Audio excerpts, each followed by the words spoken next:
अस्सलाम वालेकुम। हमारे पास ये ईआर का मॉड्यूल है जिसके कुछ सेटअप्स हैं। जैसे इसके अंदर एक सेटअप है मास्टर सेटअप। मास्टर के अंदर आपके पास पार्टी वाइज़ सर्विस चार्जेस हैं कि आपने जितनी भी आपकी सर्विसेज़ होंगी या कि आप इसके अंदर चार्जेस अपलोड कर सकते हैं। बाकी पार्टी वाइज़ कंसल्टेंट चार्जेस हैं, कंसल्टेंट चार्जेस आप यहाँ पर डाल सकते हैं। पार्टी वाइज़ वार्ड चार्जेस हैं, यहाँ पे आप वार्ड चार्जेस डिफाइन कर सकते हैं। पार्टी सेलेक्ट करके देन उसके बाद आपके पास यूज़र वार्ड मैपिंग है कि आपने किस यूज़र को किस वार्ड की के लिए ऑथोराइज़ करना है। देन उसके बाद पार्टी वाइज़ लेबॉरेटरी चार्जेस हैं कि आप अपने तमाम टेस्ट्स के अंदर अपलोड कर सकते हैं। देन उसके बाद आपके पास है पार्टी वाइज़ रेडियोलॉजी चार्जेस कि आपने रेडियोलॉजी के अंदर एक्स-रे, अल्ट्रासाउंड जो भी है, एमआरआई, सीटी स्कैन जो भी आप इसके चार्जेस यहाँ पर अपलोड कर सकते हैं। देन उसके बाद party wise ward charges uploading का मतलब ये है कि आप एक साथ अपने सारे चार्जेस यहाँ पर अपलोड कर सकते हैं। देन उसके बाद हमारे पास एक फॉर्म है ट्रांज़ैक्शन का फॉर्म। अच्छा, ट्रांज़ैक्शन के फॉर्म के अंदर हमारे पास पेशेंट रजिस्ट्रेशन का फॉर्म है। यहाँ से आप पेशेंट का एमआर यहाँ पर जनरेट कर सकते हैं। कोई भी पेशेंट आपके पास आता है, आपने उसका एमआर नंबर बनाना है, आपने यहाँ पे उसकी इन्फॉर्मेशन डालनी है। तमाम इन्फॉर्मेशन डाल के आपने सेव कर दी है, तो यहाँ से पेशेंट का एमआर बन जाएगा। देन उसके बाद आपके पास है एक ईआर रजिस्ट्रेशन का फॉर्म। ईआर रजिस्ट्रेशन का फॉर्म ये है कि आपने जब भी पेशेंट एडमिट करना होगा, तो आप इस फॉर्म के ऊपर जाएँगे। आपने पेशेंट का एमआर बनाया, आपने यहाँ पर पार्टी सेलेक्ट की। देन उसके बाद आपने पेशेंट का एमआर नंबर यहाँ से जो भी पेशेंट है आपने उसका एमआर नंबर सेलेक्ट किया। देन उसके बाद आपने उसका वार्ड डिफाइन किया और उसके बाद आपने उसको वार्ड डिफाइन करने के बाद आपने उसका बेड सेलेक्ट कर लिया। अब कोई भी पेशेंट आपने यहाँ पर एडमिट किया, यहाँ पे आपने सेव किया, तो जब आप फ्रंट डेस्क का फॉर्म सेव करेंगे तो आपके पास एक कंसेंट फॉर्म खुल जाएगा। ईआर एडमिशन के लिए कंसेंट फॉर्म है जो कि आपने ये पेशेंट से इसके ऊपर सिग्नेचर्स वगैरह लेने होंगे। ठीक है, इसके बाद यहाँ से ईआर रजिस्ट्रेशन फ्रंट डेस्क से आप करेंगे। आपका जब पेशेंट एडमिट हो जाएगा तो फिर आप बेड एलोकेशन पे जाएंगे। अच्छा, बेड एलोकेशन का मतलब ये है, इस फॉर्म का मतलब ये है कि आपका जो भी पेशेंट आया है वो इस बेड पर हमने उसको पेशेंट को ये बेड हमने दे दिया है। तो अब हम अब हम उसकी सर्विसेज पर जाएंगे। अब पेशेंट एडमिट हो गया है तो अब हम उसको सर्विसेज देंगे। अच्छा, बेड एलोकेशन के फॉर्म पर बेड के ऊपर ही उसी पेशेंट की तमाम जो भी सर्विस होगी उसके लिए यहाँ पर कुछ सेटअप्स हैं जिनके लिए कुछ फॉर्म्स हैं। इंटरनल सर्विस का फॉर्म है, कंसल्टेंट विजिट का फॉर्म है, लेबॉरेटरी रिक्विजिशन है, रेडियोलॉजी है, मेडिसिन है। इस तरह से उस पेशेंट की तमाम सर्विस जो भी हम दे रहे होंगे वो इन फॉर्म्स को फिल करते हुए हम देंगे। लाइक ये हमारे पास इंटरनल सर्विस का फॉर्म है। यहाँ पर आप उसको कोई भी सर्विस देते हैं तो यहाँ से आप उसको सर्विस देंगे। लाइक आपने उसको ड्रेसिंग दी है तो आपने यहाँ पर ड्रेसिंग की रिक्वेस्ट दे दी है कि अब आपने उसको ड्रेसिंग दी है। देन उसके बाद आपके पास कोई भी पेशेंट होता है और उसको बहुत ज़्यादा उसको कहीं लग गई है या बहुत ज़्यादा है, तो आपको लगता है कि आपको एक कंसल्टेंट विजिट करना है। लाइक उसकी टांग में कुछ हो जाता है या उसको ऑर्थोपेडिक का कोई भी आपने कंसल्टेंट बुलाना है, उसको दिखाना है, तो आप यहाँ पर कंसल्टेंट भी यहाँ पर आप चार्ज कर सकते हैं। देन उसके पास हमारे हमारे उसके बाद हमारे पास एक लेबॉरेटरी रिक्विजिशन का फॉर्म है। ईआर के पेशेंट, अब उस पेशेंट को कोई भी लेबॉरेटरी टेस्ट आपने रिक्वेस्ट जनरेट करनी, आपने करवाना है, उस पेशेंट का कोई भी टेस्ट करवाना है, तो आप यहाँ पर लेबॉरेटरी रिक्विजिशन के फॉर्म पर जाएंगे और लेबॉरेटरी रिक्विजिशन के फॉर्म पर यहाँ पर कंसल्टेंट का एक लुकअप है जहाँ पर आप कंसल्टेंट सेलेक्ट करेंगे जो भी उस पेशेंट को कंसल्टेंट विजिट करके गया है और जिस कंसल्टेंट ने भी इसको ये लेबॉरेटरी टेस्ट रिक्वेस्ट किया है।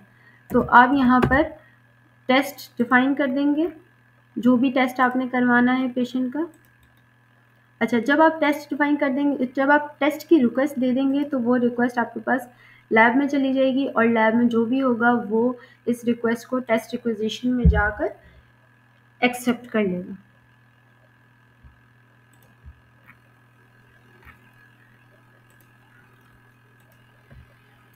यहाँ पर टेस्ट रिक्वेजिशन में जाके ये रिक्वेस्ट एक्सेप्ट करने के बाद उस रिक्वेस्ट को आपको, अगर लेबॉर्ट्री रिक्वेस्ट है तो आपको उसको सैंपल कलेक्ट भी करना होगा। देन आप, जब तक आप ये सब प्रोसीजर नहीं करेंगे तो आपका रनिंग बिल जनरेट नहीं होगा वहाँ पर।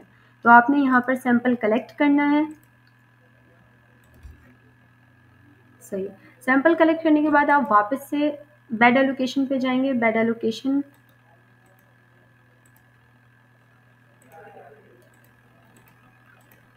ठीक है। अब आपने उसकी लेबॉर्ट्री रिक्वेस्ट दे दी है। अब उसके बाद है रेडियोलॉजी। अब आपको उसको कोई भी अगर रेडियोलॉजी रिक्वेजिशन लेनी है, रेडियोलॉजी में कुछ करवाना है, तो आप यहाँ पर रेडियोलॉजी के फॉर्म पर जाएंगे।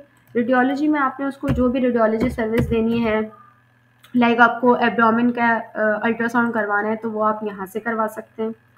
ठीक है, ये इस तरह से इसकी रेडियोलॉजी की रिक्वेस्ट जनरेट हो जाएगी।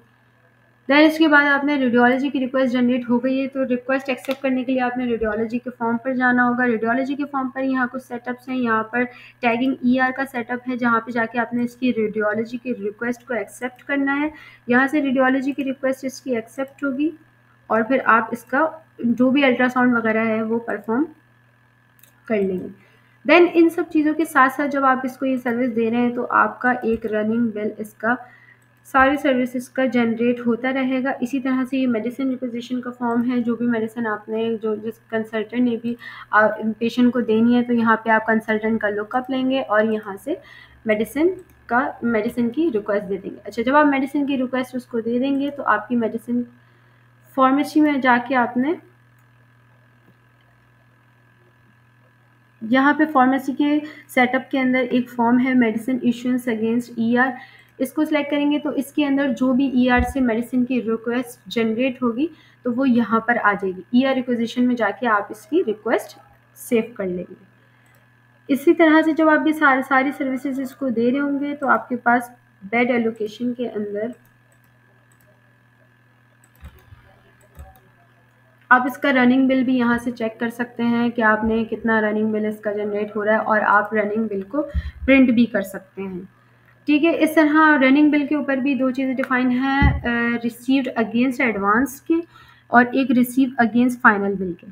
ठीक है, अगर कहीं ऐसा होता है कि अगर आपने पेशेंट से एडवांस पेमेंट लेनी है तो आप वो भी ले सकते हैं। तो वो आप एडवांस पेमेंट के लिए आप पेमेंट रिसिप्ट के फॉर्म पर जाएंगे, वहाँ से इसका एडवांस ले लेंगे। अच्छा, अब उसके बाद आपने अगर फर्स्ट है, आपने अगर पेशेंट को डिस्चार्ज करवाना है तो वो डिस्चार्ज समरी का एक फॉर्म है, यहाँ से इस फॉर्म पर जाएंगे। डिस्चार्ज करवाने के लिए आपने इस फॉर्म को फिल करना है। जो भी पेशेंट की कंडीशंस होंगी आपने यहाँ पे डिफाइन करनी है। आपका फॉलो अप होगा, उसका पेंडिंग लैब्स होंगी, जो भी आपने, ये एक डिस्चार्ज समरी है। आपने डिस्चार्ज समरी के बनाने के बाद आप इसको पेशेंट को डिस्चार्ज कर सकते हैं।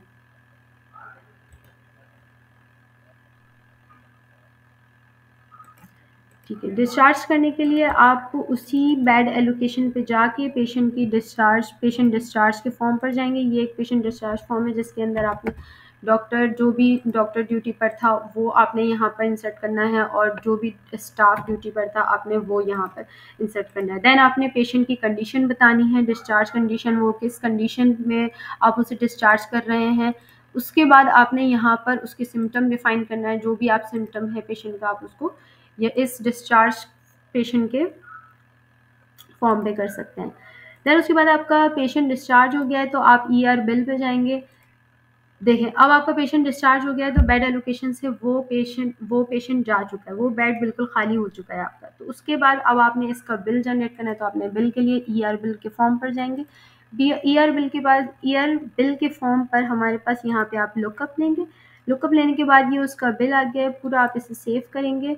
ये उसका पूरा ईआर बिल जनरेट हो गया है यहाँ पे। अब आपने उससे पेमेंट, ईआर बिल की पेमेंट लेनी है, तो पेमेंट के लिए आप पेमेंट रिसिप्ट के फॉर्म पर जाएंगे। पेमेंट रिसिप्ट के फॉर्म पर जाके आपने यहाँ पर, ये इसका एक फॉर्म है, यहाँ पर आपने लोकेशन सेलेक्ट करनी है। आपका जो भी यूज़र है वो किस लोकेशन से पेमेंट ले रहा है आपने वो, और ये फिर उसके बाद आपने रिसिप्ट टाइप सिलेक्ट करनी है। अच्छा, मैंने आपको बताया था कि इससे पहले एडवांस, अगर आपने पैसे ले रहे हैं उससे, तो आप पेमेंट एडवांस लेने के लिए भी आप इसी फॉर्म पर आएंगे और एडवांस अगेंस्ट ईआर लेंगे। और अगर आपने फाइनल उससे पैसे लेने हैं तो आप एडवांस अगेंस्ट फाइनल पैसे लेने हैं तो अगेंस्ट ईआर बिल पर आएंगे। ठीक है, ईआर बिल सेलेक्ट करने के बाद आपने उसका रिक्वेजिशन नंबर जो भी आप पेशेंट था आपने उसकी वो स्लिप सेलेक्ट की और जितने उसका बिल बना था इस तरह से आपने इधर उसके पैसे एक्सेप्ट कर दिए। ठीक है, इस तरह से आप जब उसके पैसे उससे ले लेंगे तो ये आपका ईआर बिल से आपने सेव करके पेमेंट रिसिप्ट में जाके आपने पेशेंट से पैसे ले लिए हैं, आपने उसको पूरा क्लियर कर लिया। अच्छा, यहाँ पर अब हमारे पास एक सेटअप है रीएडमिशन का। अच्छा, रीएडमिशन क्या है कि अगर हमारे पास पेशेंट कोई भी एडमिट हुआ है और फिर वो डिस्चार्ज हो गया, देन उसके बाद उसे रीएडमिट होना है, तो रीएडमिट के लिए आप रीएडमिशन के फॉर्म पर जाएंगे और उसे आप रीएडमिट कर सकते हैं।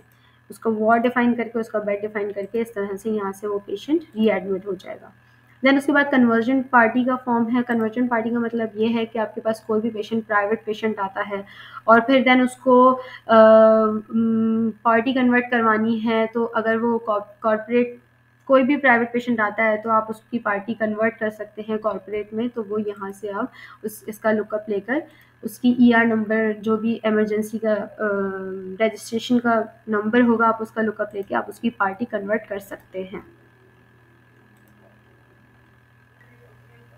ठीक है, अब उसके बाद हमारे पास रिपोर्ट्स हैं। रिपोर्ट्स के अंदर आपने जो भी सर्विसेज की हैं उन सब की डिटेल आपको यहाँ पर मिल जाएगी। जैसे ये आपका फाइनल बिल है, अगर आप उसको रीप्रिंट करना चाहते हैं फाइनल बिल को तो वो आपको यहाँ से मिल जाएगा। यहाँ से आप सेलेक्ट करेंगे और यहाँ से उसका फाइनल बिल प्रिंट कर सकते हैं। ठीक है, इसी तरह से आपके पास list of patients in ER है। आपके पास जितने भी पेशेंट्स ईआर में आए हैं तो आप वहाँ यहाँ से उनकी लिस्ट चेक कर सकते हैं कि कौन कौन से पेशेंट्स आपके पास ईआर में आए हैं। उसके बाद आपके पास लिस्ट ऑफ आउटस्टैंडिंग है। जितनी भी आपकी आउटस्टैंडिंग अगेंस्ट बिल होगी तो आप यहाँ से चेक कर सकते हैं। ठीक है, उसके बाद आपके पास कंसल्टेंट और लिस्ट ऑफ कंसल्टेंट विजिट्स है। ईआर के अंदर जितने भी आपके पेशेंट्स हैं, अगर उनको कंसल्टेंट विजिट करने आता है तो अगर आपने उनको जो भी कंसल्टेंट विजिट करने आता है तो आप उसकी लिस्ट यहाँ से चेक कर सकते हैं फ्रॉम डेट टू डेट। ठीक है, इसी तरह से आपके पास लिस्ट ऑफ सर्विसेज हैं। यहाँ पर आप तमाम सर्विसेज जो भी आपने पेशेंट को ईआर में सर्विस दी होगी आप यहाँ से उसको देख सकते हैं। यहाँ पे आप डेट करेंगे कि आपने कब से कब तक, मतलब किस मंथ से किस मंथ तक की देखनी है, तो वो आप यहाँ से इसको देख सकते हैं। इसके बाद लिस्ट ऑफ रेडियोलॉजी रिक्वेजिशन कि आपने कौन कौन सी रिक्वेजिशंस रेडियोलॉजी में रिक्वेस्ट किए, तो वो आप यहाँ से देख सकते हैं। आपके पास मंथली, ईयरली, ये सब आपको यहाँ से पता चल जाएगा। और इसी तरह से लिस्ट ऑफ लेबोरेटरी रिक्वेजिशन है। यहाँ से कि जितने भी टेस्ट हमने रिक्वेस्ट किए वो यहाँ से हम चेक कर सकते हैं।